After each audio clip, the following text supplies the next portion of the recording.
by things in the presentation that's as it progresses through, and some of them I may come back to at the end.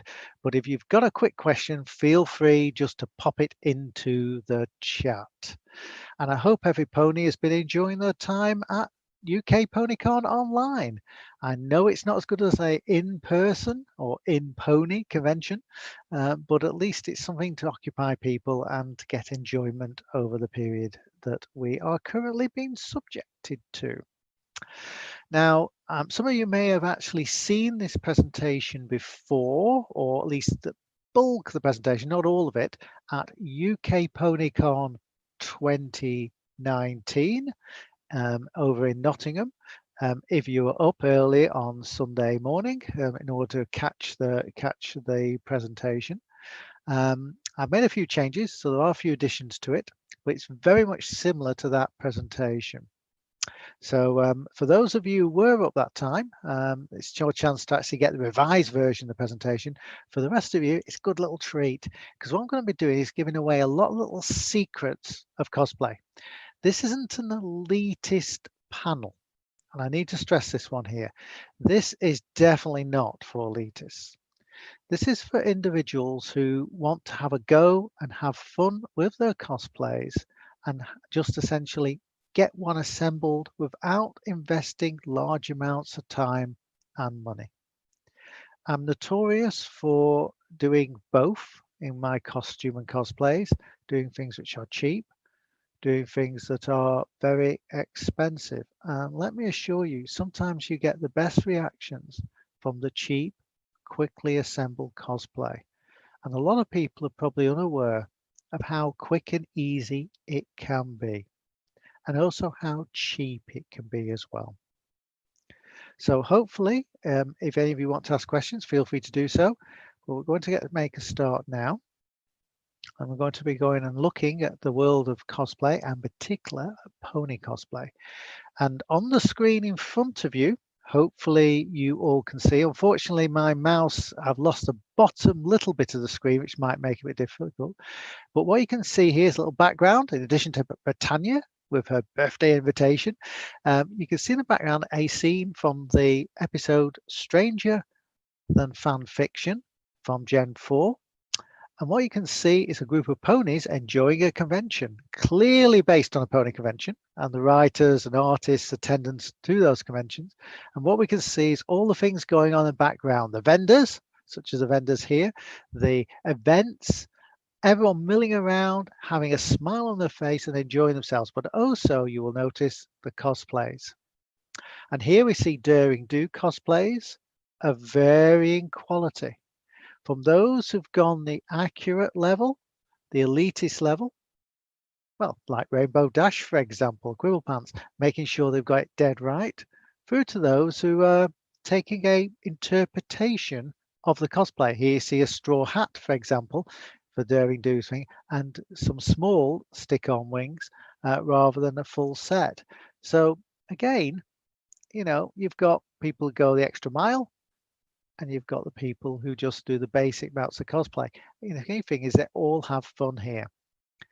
Let's be realistic. If we look at Stranger Fan Fiction, we can also see pictures, for example, of Derpy wearing a cardboard box as a cosplay. And we actually have seen that cosplay being done at a couple of other conventions. So, you know, basic fun cosplay is what we're after here. And hopefully it'll inspire you all to have a go, because it does enhance your experience at the convention if you're able to dress up and take part. And pony cosplay has a big advantage over many other cosplay groups and areas. Now, I'm into Doctor Who. Everyone knows this, I think, that I'm a Whovian and I go to Doctor Who conventions around the world. This is a photograph that was taken this February in Los Angeles, where I flew over for the weekend for a Doctor Who convention. The Doctor Who convention I attended was called Gallifrey 1, and there you have people who are really into Doctor Who. People flew to fly further around the planet to attend it, and we love our Doctor Who cosplays. And what you can see in front of you at this point in time is a group of number 10 cosplayers, and we're comparing ties from our cosplays, and they're from different manufacturers. There are individuals in that community who will essentially, insist people must get their costumes exactly right. And there's people in that community who will say, well, people have not got exactly the right tie on in order to do the cosplay. Now, the 10th Doctor wears tons of different ties during his show, and he even has different coloured suits, which people often fail to notice sometimes. But what you will actually see here on the display is you will see 3 versions of the same tie that's been produced. One of these is a screen accurate one, i.e. what's used in the show. One of which is by a Australian manufacturer known as Magnolia, cosplay manufacturer, and one by a UK one known as Mrs. Bro Tie. And the price difference between them and what people were to pay is staggering. The screen used one was $1,000 someone was proud they managed to pick up the tie for. The Australian, New Zealand manufactured, actually I think it's New Zealand manufactured in this case, Magnolia tie was in fact about $100, whilst the British one is about £25, £25. And well, let's be realistic. If you're more than a meter away or didn't know the show incredibly well, how would you tell the difference between those 3 ties? It'd be very difficult to actually guess. Now, I notice we haven't got anyone raising any questions in the Britannia stage question, but here's a little test if anyone is actually listening and able to type on in to the channel. Can someone type in, I'm going to give you these ties a number, and the one on the left is number 1. The one on the left here is number 1. The one further back is number 2. And the one on the right as you're looking at it is number 3. And I want you to guess, or if you outline in the chat if you can, type the number which you think is the $1,000, i.e. the actual screen type used tie from the show. Let's see if the messages are able to be recorded. I don't see anyone typing in on the channel. Oh, we've got Morgan. Thank you, Morgan. Morgan, you've gone for number 3. Give anyone else a moment too. Number 2. Benza Fisher's gone number 3.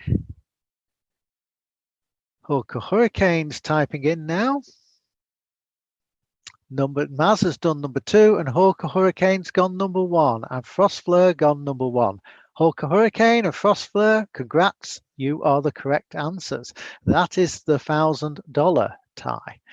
Again, if you were a real major Doctor Who fan, you would instantly pick that up, but the chances of anyone being able to pick that up, most normal people, is no chance. So congratulations, Hawk Hurricane and Frostfleur, you've won the bagging rights of getting the right one being picked. I'm, by the way, the person in the background with the cheap tie.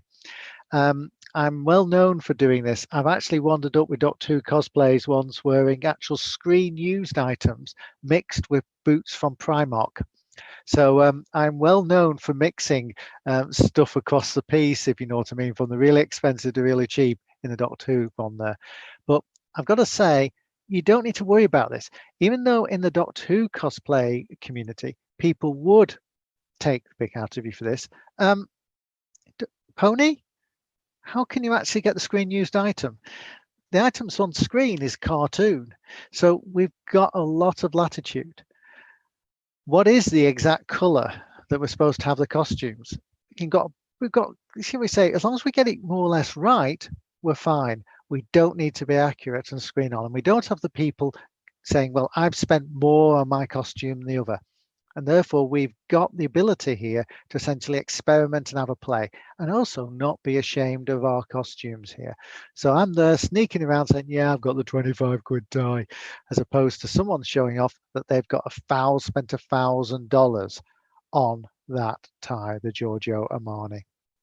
So like I said, you know, there's people out there, but that's the way it works. So we've got a bit more latitude than other ponies, which means we can have fun. And here's some picture. I'm going to have a look at a few cosplays. And first of all, take a little picture from British Isles. And I notice I see Hawker Hurricanes in that picture right in the middle. But this is a picture we have from British Isles, which we took last year, just over 12 months ago now, 13 months ago. And what you can see is people enjoying with Lee Tokar. Hopefully you can see Lee on the screen. It's a shame that I've got the screen displays a bit off center on this. But you can see with Lee that you've got Lee Tokar there, and you see a variety of the cosplays lined on out around. From we've got you know, people doing those cosplays. Some of these cosplays are really cheap and quick. Some of them aren't. You might recognize a certain pony down there. Don't think anyone's ever seen that person on the screen display at UK PonyCon online so far. But you can see a number of people here enjoying having fun with their cosplays, and it gives you good fun to engage off with. We see people in normal cosplays, and we also see fursuits as well. More on these later. In fact, we even see a horse news reporter cosplaying as a journalist, sneaking on in there on one side as well. Like I say, it's about having fun. But this is obviously UK PonyCon. So let's take a look at some cosplays from UK PonyCon, particularly ones that have been there. And this is obviously an extract taken from the promotion video for the 2019 UK PonyCon, showing some cosplays at the 2018 UK PonyCon in Nottingham. And here we see a photo of the screen of the cosplay on the stage on the Saturday. And this is what it's about: having fun, dressing up and enjoying yourself. And you can see here that we've got everything from fursuiters, children, adults, everybody having a go with the cosplays. And it may be hard to identify those who spent a long time and a lot of work on their cosplay from those who haven't. So for example, I'm down here, and my boots, in case you want to know, I'm here as Applejack. My shirt consists of a standard shirt with marker pen to colour in the green, masking tape on a set of boots, and a few stick-on apples on it. It's literally built out of very cheap, very quick assembled items.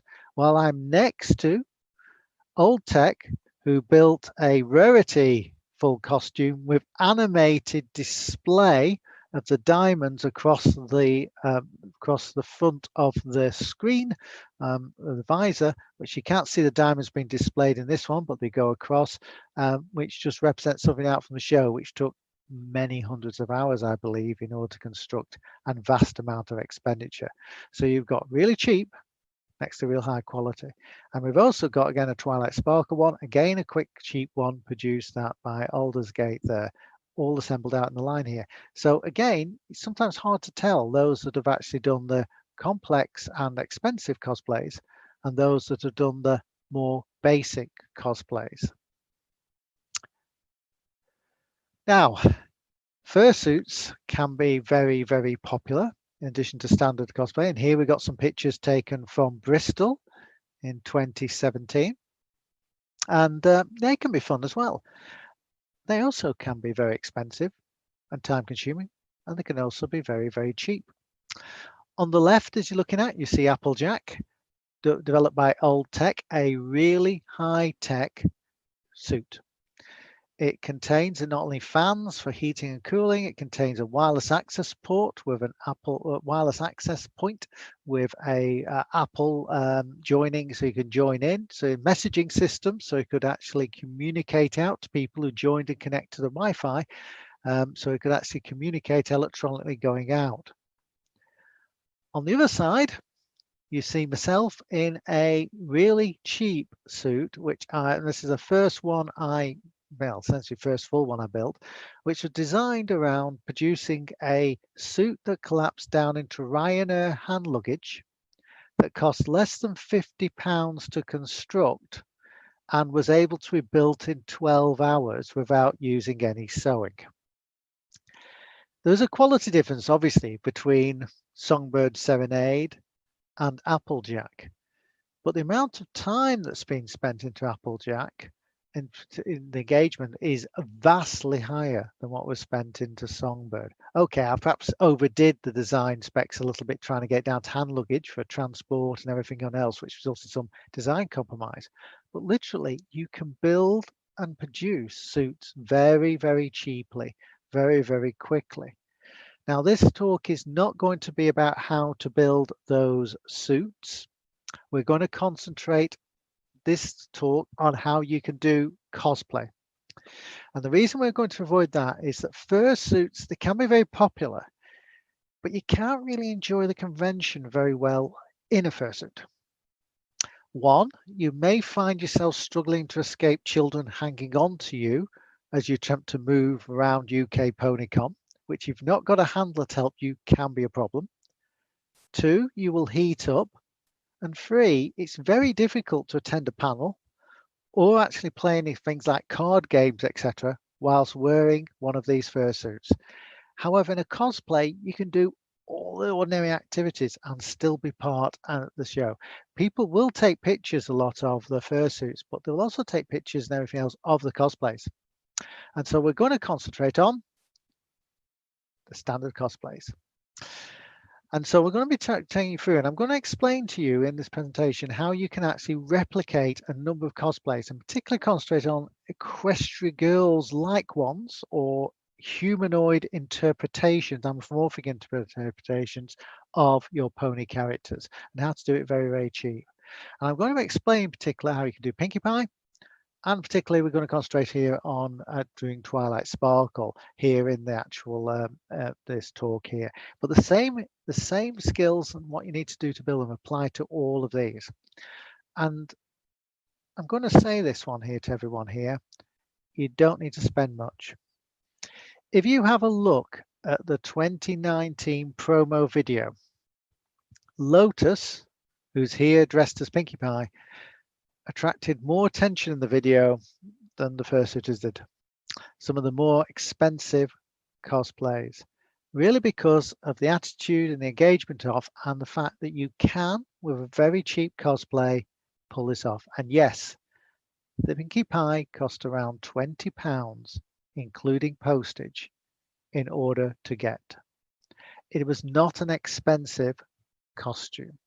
It's lightweight, easy to put on, easy to engage, easy to transport, and very, very cheap and very good at getting attention.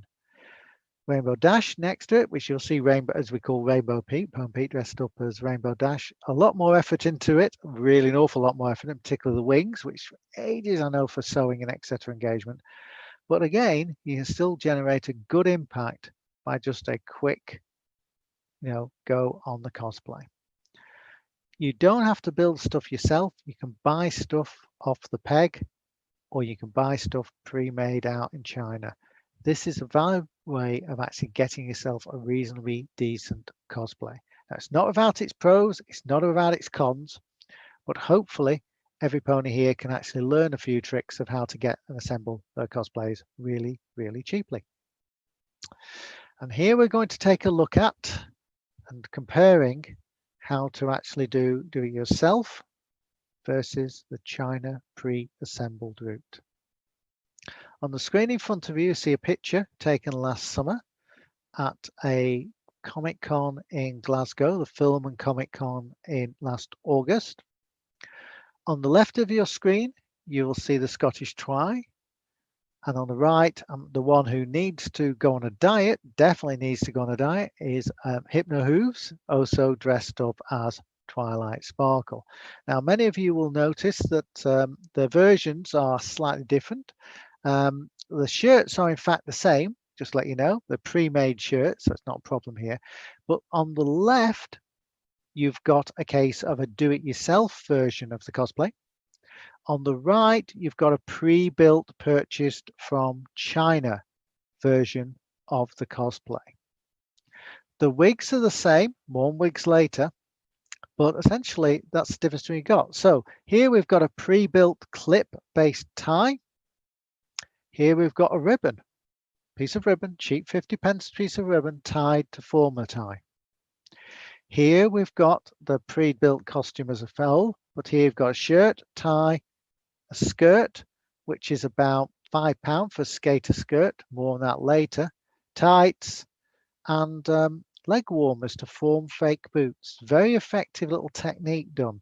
What you've got is 2 leg warmers, one to form the body of the boot and one to fold over to form the top, to match out roughly what it would actually be in the show. Very, very cheap method in order to do it. You get iron-on cutie mark, which you can print onto paper, t-shirt paper, about £1 a sheet, and iron on, or you can get someone to actually make you an embroidered one if you really wish.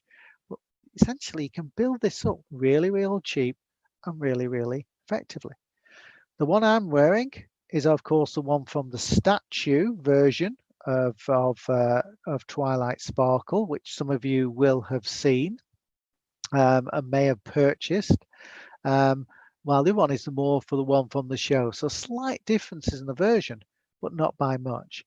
Yes, I know the shoes I'm wearing are sidewise shoes. That's because I have a sidewise cosplay, which some of you may have seen at UK PonyCon, but again, they're made in China.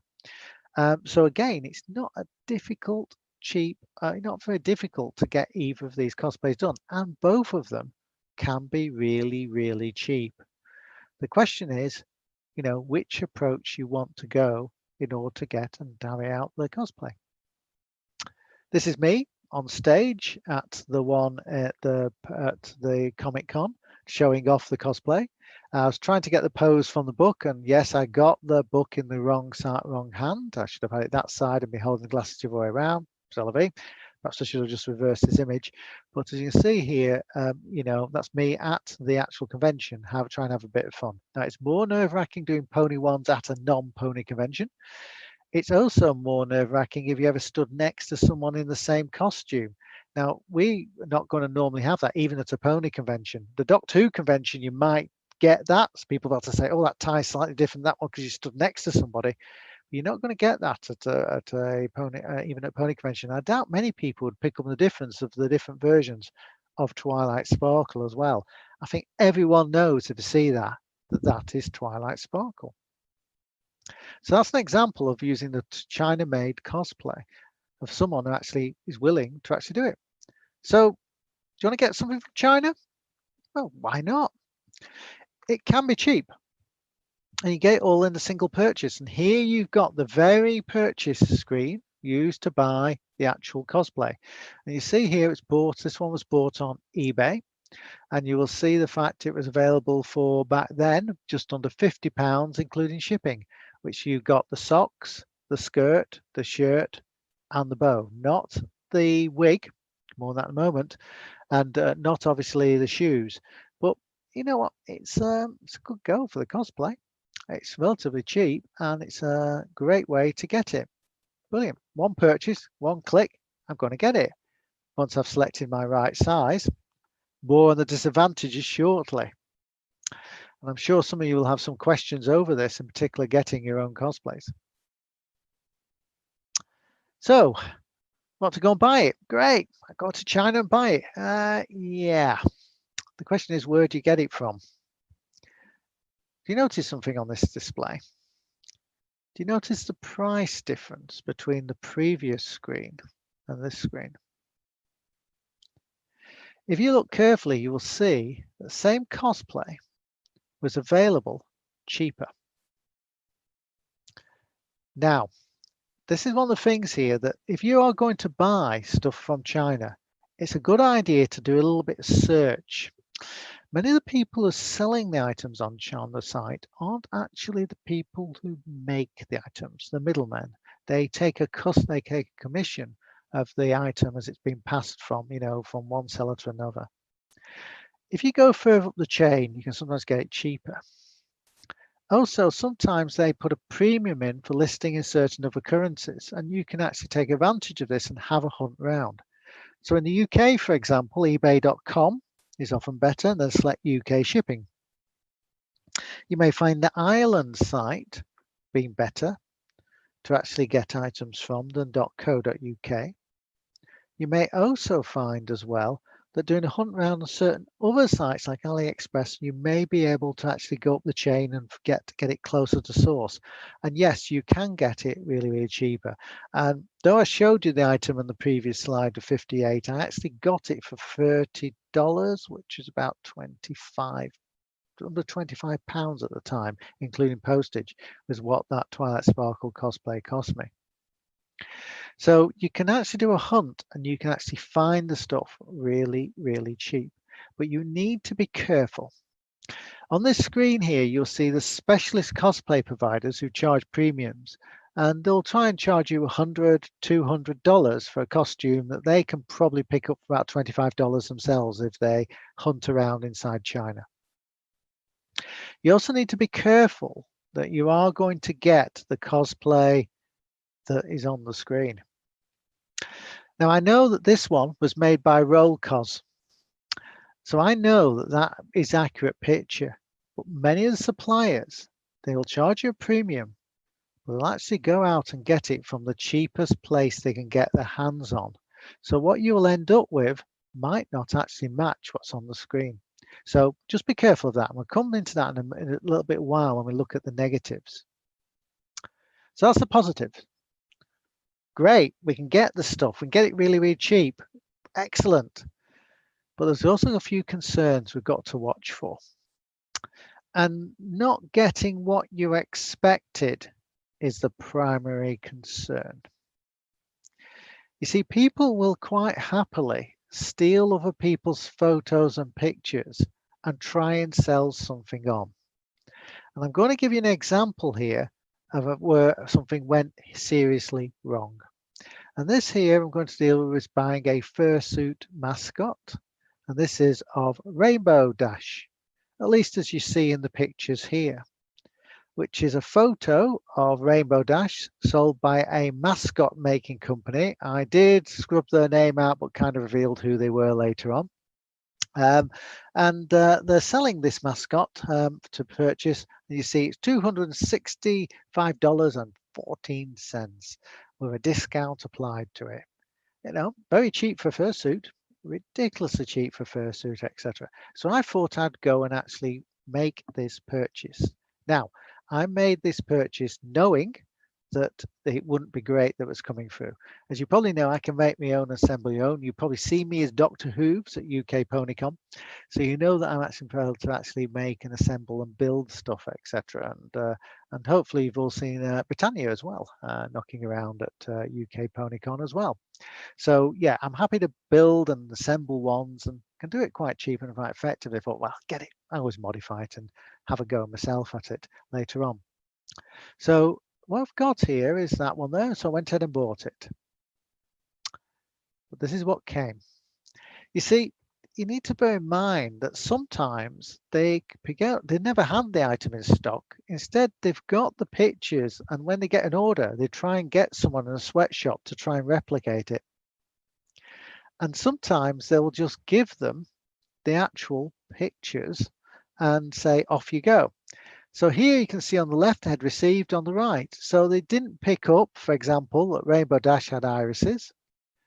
Instead, they just tried to copy what they saw. As you can see on the right, the fur is a lot more furry than one on the left. And UKPonyCon, some of you may have had the opportunity to attempt to try on this Rainbow Dash head. Those of you who are suffering from nose damage were probably those people, because they didn't make much hole for the nose to accommodate yourself to put your nose in the character. But yeah, that's what they did. So it's worth noting that it's a, you know what I mean, a rather, how can I phrase it this way, rough copy of what we got there. Some of the machining was perfect on it. The stuff in the machining on the ear was really good. It's kind of ironic, but it actually was just fur glued onto polystyrene. Very, very cheap, very lightweight, I've got to admit. Ridiculously lightweight, but very, very cheap materials used for the construction. A lot of skill, very cheap materials. But it gets a bit worse. I think most people on this call will probably know what Rainbow Dash's cutie mark looks like. The person drafting the fursuit didn't. What you can see on the screen, hopefully, if everyone can see it, I think there's been a little bit of gap between me clicking the entries and the stuff coming through on the screen display. But what you can see is, you can see Rainbow Dash's logo on the right there. You can see what was on the original picture on eBay, and you can see what the person who squinted at the picture eBay trying to replicate the suit came up with to put on the suit. Now, on the positive, there's no way that Hasbro will be able to launch a copyright claim against you for wearing that particular fursuit in public, because it's clearly not Rainbow Dash's cutie mark. But as you can tell here, you kind of like would look a bit fool if you're wandering around with that at a pony convention.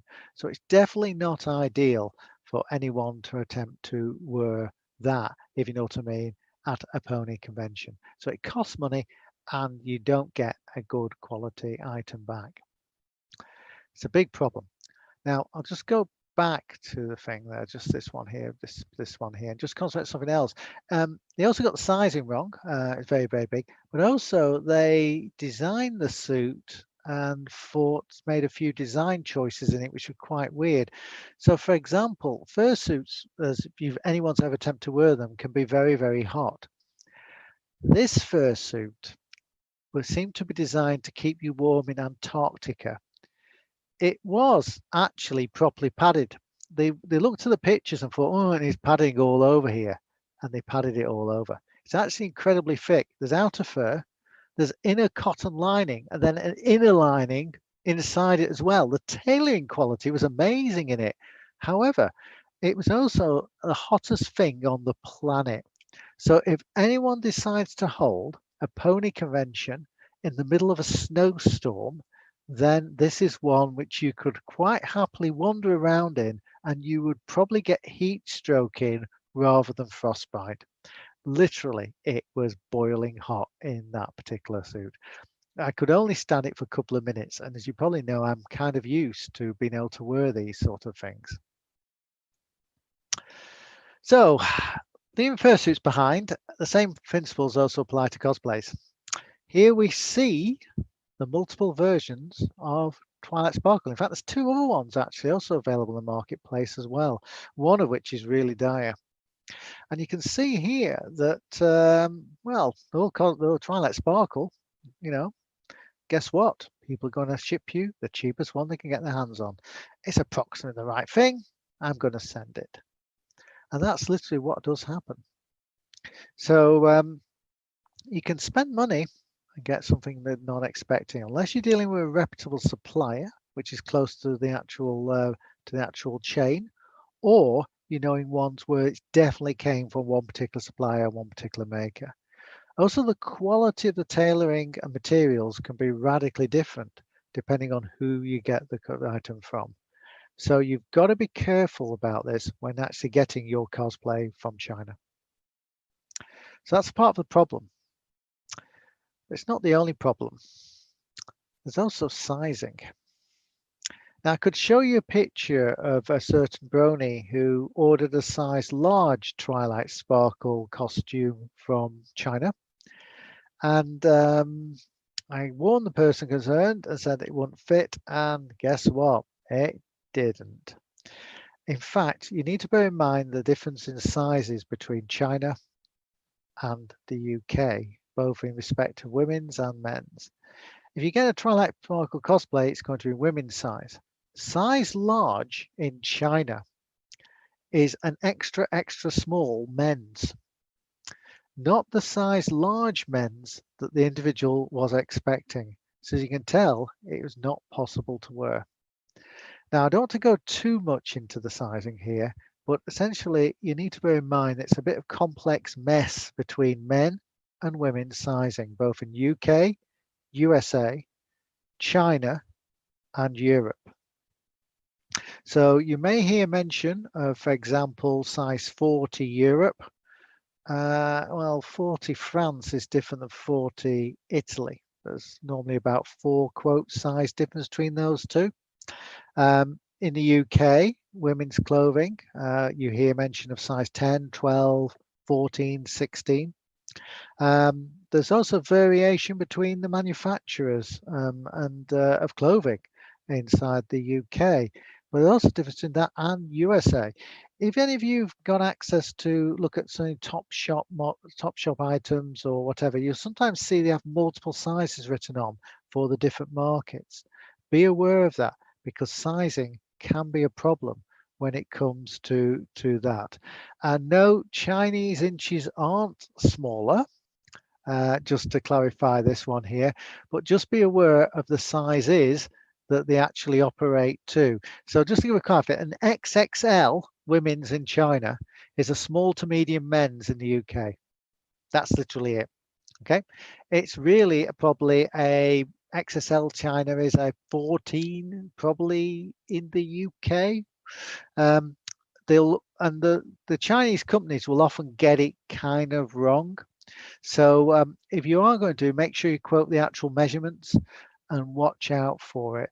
Men's, like I said, you also need to watch out for that as well. There's also a different scale in China between men and women's sizing, just as in America.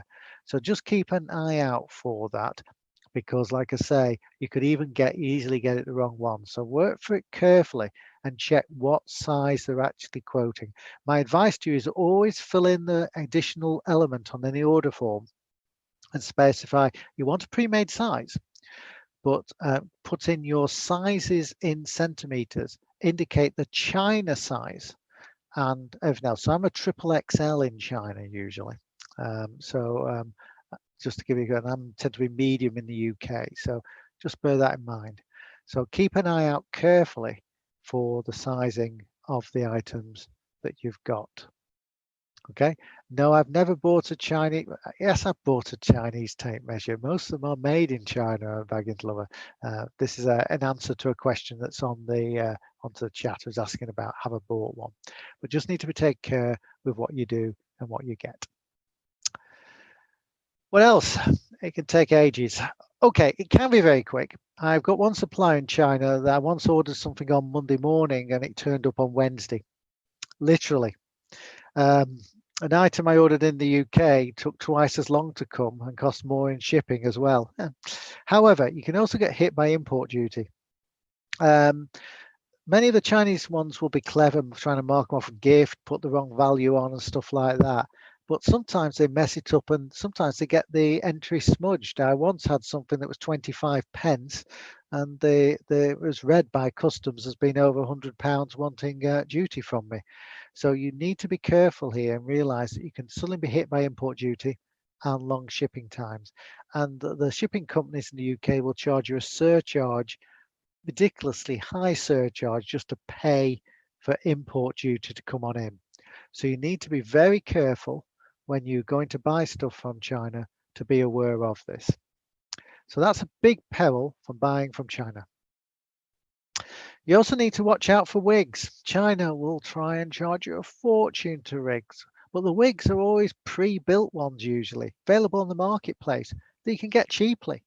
So if you go and look for a character-specific wig, they'll try and charge you $50, as you can see here, $48 plus 20 plus shipping for that. Well, you'll see the same wig down there is available from a UK shipper for £8. Same wig. It's the one you've seen in the pictures. There's no difference between them at all. It's made by the same manufacturer. It's literally a case of people marking things up for cosplay. So my advice to you is always be careful when you search. DJ Pon free glasses are exactly the same thing. Look careful and look carefully at what you got and what you're going to get in order to be able to get the item. Okay, so do a search. So just search looking for colored wigs of the certain color combination, and you may easily find a cheap alternative for the item. So that's a good idea to get things such extras like wigs. Shoes are another example, though the shoemakers in China tend to be pretty better off. They tend to be pretty good actually, providing you quote the correct sizing. Just a hint though in shoe sizes, always quote the centimeter model, measure your shoe in centimeter, the Japanese sizing. They get European sizing wrong all the time with shoes, they really do. But because China 45 is a European 43, and they get really confused about it, which is a UK 9, which is a USA 11 in women's or 10 in men's. So again, it's amazing. So quote centimeters from the back to the front of your toe in order to be able to get the correct sizing. The Japanese sizing, it works every time. So you instead of buying from China though, you can get it from UK. You can do it yourself. You can even go and actually raid, you know, when they're open, of course, a charity shop. There's no skill needed. All you've got to do is look and find the right items. Finding cheap items on eBay. And this is how Pinkie Pie was actually done. A Pinkie Pie was assembled really, really cheaply by just looking at items on eBay and ordering very cheap items. And you're going to see the actual items, the actual order ones that were put through for the actual items for building up this particular cosplay. Now, I could have picked any one. We've just gone obviously with this one here, a Pinkie Pie. I could have done you the Twilight Sparkle one at Counterpoint, but hopefully this is a nice clear one here. Okay, all right.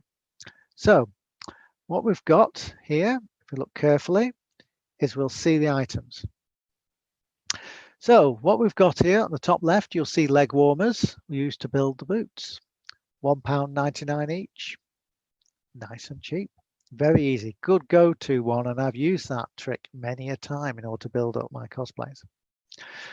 For the t-shirt, white t-shirt, not listed, dirt cheap, you can easily get one of them, with an iron-on heart fabric. That was to give a bit of glitter. So you see it's £3.89, but you could have made it done just by printing out onto a sheet of A4 and ironing it straight on. The skater skirts, there's tons of these available. They are in every colour you can imagine, and they're literally perfect for Equestria Girls cosplays. They're really cheap in order to get, and they quote them in UK sizes, get them from UK suppliers, and you're going to see here that's for £5 including shipping. You're able to get that, you know, I think actually £4 including shipping, able to get the skirt. Wigs, well, cheap wigs are available in bright colours everywhere. They're not difficult to get your hands on. And there you see Pinkie Pie's wig, cheap, very, very cheap wig, but it does the job, you know, for £3. And then you have additional components. Now, in this case here, you need to have a bit of knowledge to work out that Pinkie Pie wears a shrug. Once you identify the name of it, you're then able to find it and find an item. Now this one had long sleeves, and well, the solution here is quite simple. Roll the sleeves up, or if you want, you could cut them off, but in this case, you just roll the sleeves up and you match out Pinkie Pie and Equestria Girls. Very, very cheap to assemble. Now you notice, everyone, that that is less than 20 quid because that's not the whole of the cosplay. There's a click on, for example, for the bow, which is another £1, and things like that. Very, very minor little additions which need to be made, but yeah, 20 quid, include postage. It's not a fortune to build a valid, easy to use and easy to wear cosplay. So let's go and take a look now at how building another cosplay by taking another approach. And this is adapting a cosplay. So we can go and hunt down clothes on eBay and items on eBay. And, you know, it's good fun doing it. And it'll take about an hour or two to do. But if we want, we can do it even quicker. Let's say, for example, we don't want to build a completely new cosplay from scratch, i.e. getting all the items, but instead of ordering about five or six different items, we want to get a couple of items to build up our cosplay.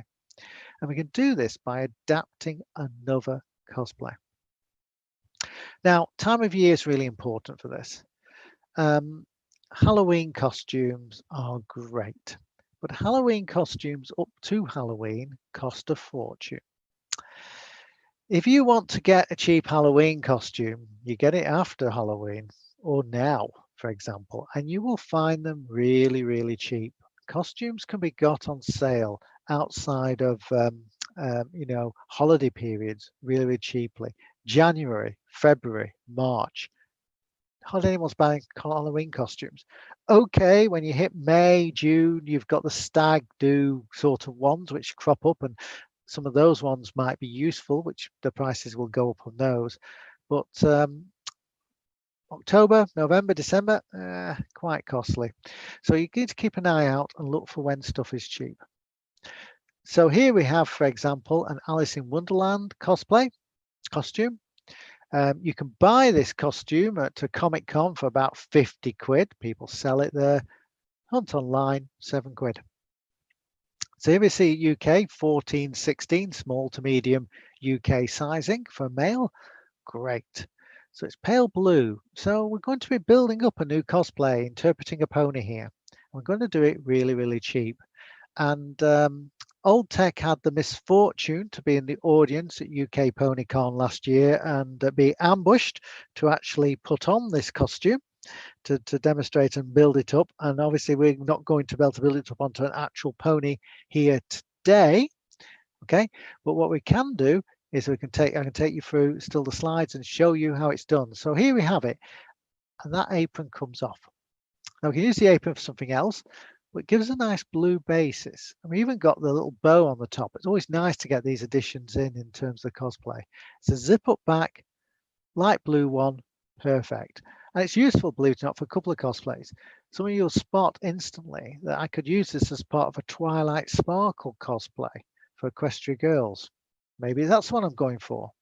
Or maybe I'm going to something with a blue face pony. You don't know yet. But even so, it's a nice little build-up item, dirt cheap and able to be got. It covers off the top and the bottom, potentially, of the pony. Then we're going to add a wig. And hopefully this gives it away a bit now. So this is not Twilight Sparkle. But you see what we've got here is a cheap wig. And we're going to build up a wig. Now, yes, I spent 8 quid on my Twilight Sparkle wigs. They're cheap. You can get hold of them. You might not be able to get a hold of a specific wig for a particular pony, or you might want to even save more money. And you can build wigs up. What many people are aware of is that you can get a base wig, and then you can buy plug-in items. Hopefully you can still see this on the display. I'll just click through. It's unfortunate the display isn't coming out with the full resolution I was hoping for. It's a bit blurred for you, but you can see, hopefully, that here we've got a white fringe which we can add on in. And you can pick these up really cheap and just clip straight into the wig. So you can build up multiple colors and multiple engagements into your wig in order to form it. So I'm going to have a blue and white wig to build on in. Yeah, I think many of you have probably worked on out which one it happens to be now. Well, this hopefully will give it away completely. Cheap Halloween props.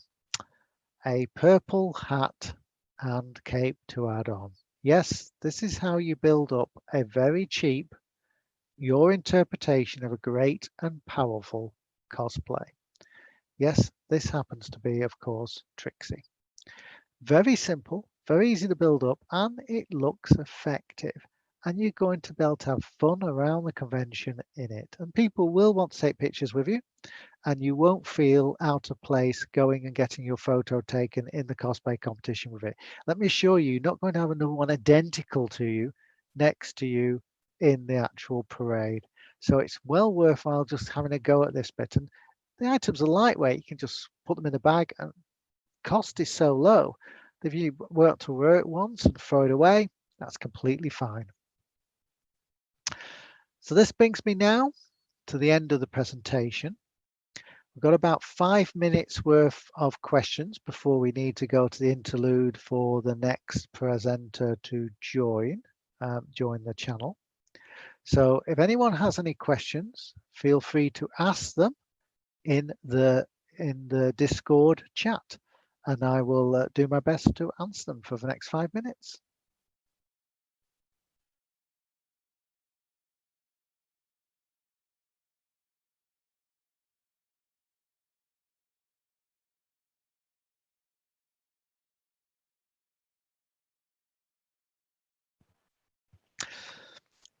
Well, Benza, as a question, how long have you been doing cosplay? You seem very advanced.